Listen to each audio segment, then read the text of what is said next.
संध्या 25 साल की थी, सुंदर, गोरी, नाजुक और जवान। उसके पति राहुल उस पर जान छिड़कते थे। शादी को 3 साल हो चुके थे और अब संध्या माँ बनने वाली थी। यह उसकी जिंदगी का सबसे बड़ा सुख था। राहुल पर संध्या का जादू जमता था। जो संध्या कह देती वही होता। वे कभी किसी बात को टालते नहीं थे। मगर गर्भवती होने के बाद संध्या पहले जैसी नहीं रही थी। शरीर भारी हो गया था, जल्दी थक जाती थी और जरा जरा सी बात पर चिड़चिड़ा जाती थी। खाना बनाने का मन नहीं करता था। अक्सर वह बाहर से खाना मंगवा लेती। राहुल चुप रहते, मगर मन ही मन परेशान भी होते। घर में बहू है और फिर भी बार बार बाहर का खाना। यही सोचकर उन्होंने ठान लिया कि घर में मदद के लिए किसी को रख लिया जाए। एक सुबह दरवाजे पर दस्तक हुई। राहुल बाहर आए तो सामने खड़ी थी एक जवान लड़की। नमस्ते, मेरा नाम नैना है, काम के लिए आई हूँ। संध्या भी वहीं थी। जैसे ही उसकी नज़र नैना पर पड़ी, वह चौंक उठी। गोरी, लंबी, चमकती चेहरे वाली लड़की। उसकी आंखों में मासूमियत थी और चाल ढाल में एक अलग ही आकर्षण। उसने हल्का सा दुपट्टा ओढ़ रखा था, लेकिन जब उसने झुककर नमस्ते किया तो दुपट्टा थोड़ा सरक गया। संध्या की नज़र उसके सौंदर्य पर टिक गई और उसके दिल में टीस उठी। ये नौकरानी है या कोई हीरोइन? इसके सामने तो मैं खुद ही नौकरानी लग रही हूँ। पहले ही दिन नैना ने रसोई संभाल ली।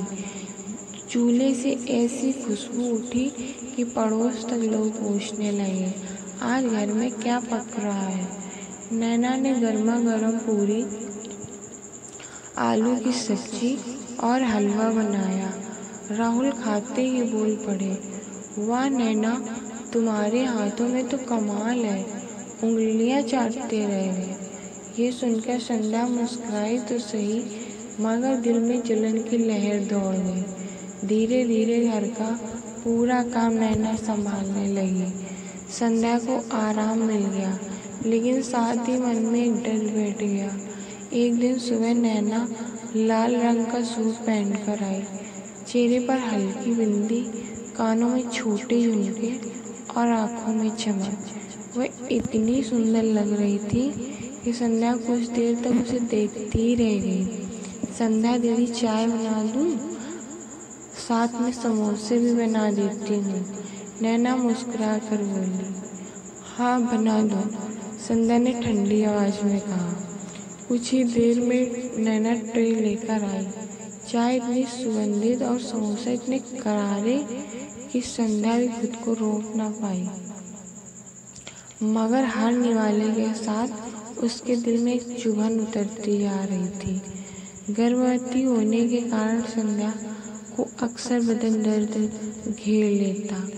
उस दिन भी कमर और पेट में बहुत दर्द था। उसने नैना को आवाज़ दी, नैना जरा मसाज कर दो। नैना तुरंत आ गई। उसके हाथों की नरमी ने संध्या को राहत दी। संध्या ने आंखें बंद कर ली। तभी नैना ने धीमे स्वर में कहा, दीदी ये काम तो जीजा जी से करवाना चाहिए। पति के हाथों की छुआन ही असली आराम देती है। संध्या के गाल लाल हो उठे। उसने सिर झुका लिया, मगर मन के कोने में यह बात चुप गई, ये नौकरानी मेरे पति तक की बातें सोच रही है। घर में राहुल का बड़ा भाई अमित भी रहता था, 30 साल का।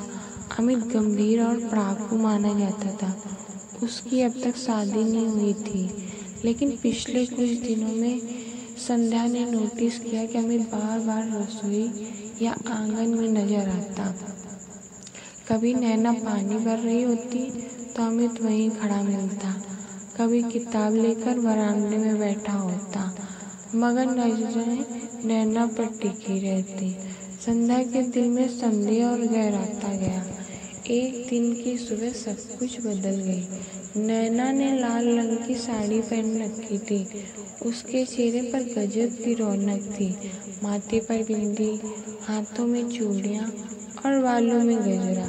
वह पहले से कहीं ज़्यादा सुंदर लग रही थी। संध्या ने देखा कि नैना सीधे अमित के कमरे की ओर जा रही है। उसे शक हुआ। वह चुपचाप पीछे पीछे गई। दरवाजे के अंदर झांका तो उसका दिल दहल गया। नैना अमित के पैरों में तेल लगा रही थी और उसकी पीठ की मालिश कर रही थी। दोनों के बीच की नज़दीकियाँ साफ दिख रही थी। संध्या चीख पड़ी, ये क्या हो रहा है यहाँ? नौकरानी होकर तुम जेठ जी के साथ ये सब कर रही हो? अमित और नैना दोनों घबरा गए। कमरे में सन्नाटा छा गया। उस रात घर में तूफान मच गया। राहुल को जब सारी बात पता चली, उसने गुस्से में अमित से सवाल किया, भैया ये सब क्या है? आप नौकरानी के साथ? अमित ने सिर झुका लिया। कुछ देर तक खामोश रहा, फिर भारी आवाज में बोला, राहुल, सच ये है कि नैना नौकरानी नहीं, मेरी पत्नी है। संध्या और राहुल दोनों दंग रह गए। क्या? राहुल चिल्लाया। हाँ, मैंने चुपके से शादी की थी, अमित बोला। अमित ने पूरी कहानी सुनाई। राहुल, जब मैं गांव गया था, वहीं नैना से मेरी मुलाकात हुई। हालात ऐसे कि घर वालों की मंजूरी पाना नामुमकिन था। मैंने चोरी छुपके शादी कर ली, पर घर आकर हिम्मत नहीं जुटा पाया कि सबको सच बता दूं। सोचा धीरे धीरे बताऊंगा, मगर तुम्हारी शादी और जिम्मेदारियों के बीच चुप हो गया। नैना को घर में रखने का एक ही तरीका था, उसे नौकरानी बताकर, ताकि किसी को शक ना हो। नैना की आंखों से आंसू बह रहे थे।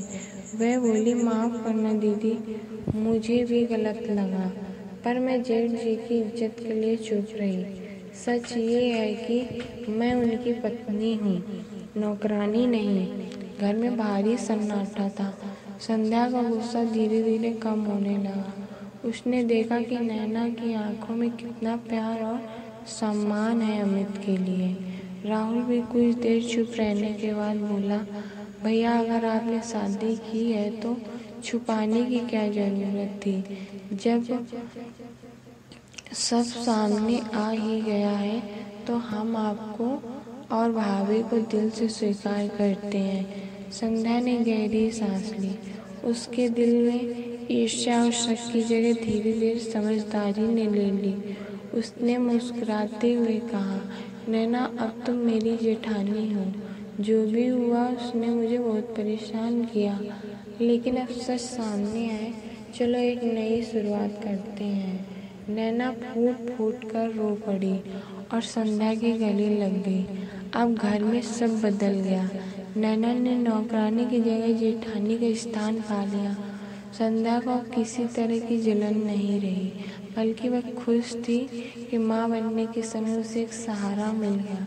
नैना उसका हर तरह से ख्याल रखती, दवा से लेकर मसाज तक, और स्वादिष्ट खाना बनाकर उसे खिलाती। राहुल भी संतोष से रहने लगा। अब उसे अपनी पत्नी की चिंता नहीं करनी पड़ती थी, क्योंकि नैना संध्या को बहन की तरह संभाल रही थी। अमित भी चैन से जी रहा था, क्योंकि अब उसकी पत्नी को छुपाना नहीं पड़ रहा था। समय बीतने लगा। संध्या ने एक छोटे बेटे को जन्म दिया। घर में खुशियाँ छा गई। नैना ने पूरे दिल से उसकी सेवा की।